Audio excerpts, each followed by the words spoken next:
Hi everyone, let's talk about Agents of SMERSH, which I have just finished a full playthrough for. You can see that linked in the description.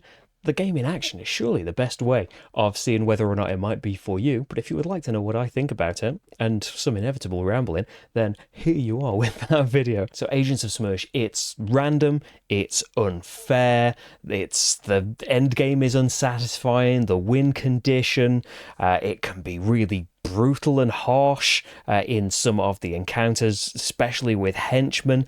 I absolutely love it for many flaws that I would say that it has. Absolutely have a blast every single time that I've played it. So it shares a lot, and I believe is based on the fundamentals of Tales of the Arabian Nights, which is the same basic function, right? Traveling around a map, great big book of encounters.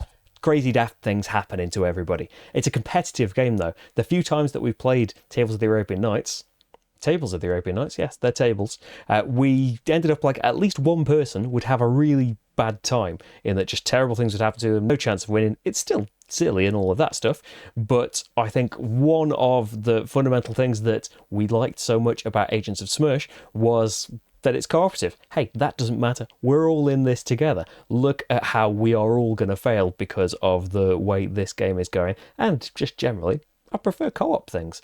But also, the silly kind of, James Bond, Austin Powers maybe, kind of setting that's, it's satisfies all the globetrotting and stuff, but practically every single encounter is fairly ridiculous. It's either over the top in the it's those two things. It's either ridiculously over the top in the kind of cool way that James Bond wants to be. I'm kind of thinking older James Bonds.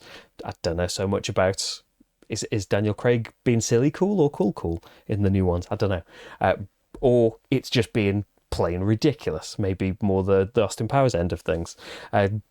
Just love the ridiculous story that it tells. It is a bit of a kind of letdown, both when you win and lose. When it gets to whatever point that is, there is a race going on. The airports are closing down, the intel's getting wiped, we've got to keep on top of all of these things. There is a race, you can see things closing in, he's advancing on this track, we've got to get all of this stuff done.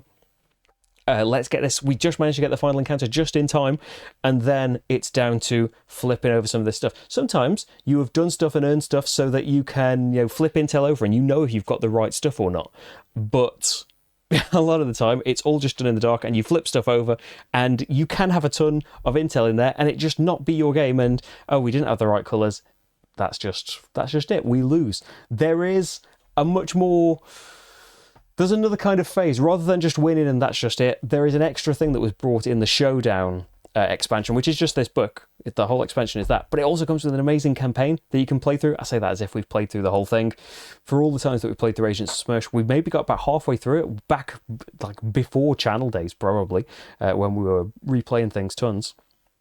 Having said that, I've played SMERSH over the years countless times. It keeps coming out to the point where, as we noticed in the playthrough, the location tokens are getting a little bit worn down and noticeable. But love the experience. Yeah, it is all of those things that I said at the start. All the negatives for it. It is so random. You can have all of the stats that you want, be able to draw all of these extra dice, spend your resolve, and it's just fail because it's dice. Having said that, I do like it's kind of an extra element of randomness and an extra level of unfairness in some ways, that you have this basic not very good die, and then your skill attribute lets you draw these dice out that some are just as bad as this, some are amazing or are really risky, that it's got a 4 in 6 chance of success, but it could also injure you twice instead, which depending on your health stat might kill you.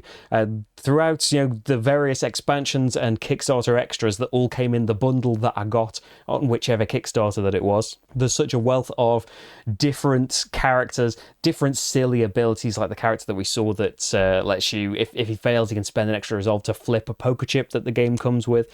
There's so many little extra variants and stuff on top that we've not tried. I'm sure we haven't played against all the different henchmen that come with it. The Australia expansion we've only played a few different times, that comes with an extra board to deal with and extra tokens on locations there that can be bonuses or bad things, and just a load more encounters and an extra henchman to deal with there.